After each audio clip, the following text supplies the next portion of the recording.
በቀዳሚነት ወደምንመለከተው መረጃችን አለፍ። ጀግናው መከላከያ ሰራዊት በቆቦ ግንባር ድልን ተቀናጀ።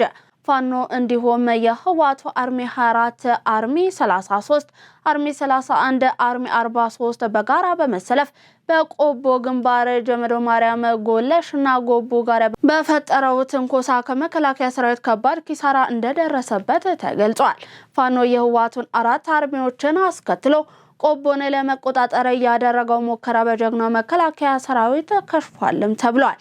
በኋላ ቀርሳቤና የጦርነት ስልት ገብተው በፈጠሩት ግጭትም በአየርና በምድር በተቀናጀ የአጸፋ እርምጃ በደረሰባቸው ከባድ ምት ከ74 በላይ የፋኖና ቲዲኤፍ ሰራዊት የተደመሰሰ ሲሆን 118 ቁስለኛ ደግሞ ጥሙጋ ሆስፒታል፣ አላማጣ ሆስፒታል እንዲሁም በአላማጣ ከተማ 2 ጤና ጣቢያዎች መሆኔ ሆስፒታል፣ ማይጨው ለምለም ካርል ሆስፒታል ገብተው በሕክምና ላይ ይገኛሉ ተብሏል።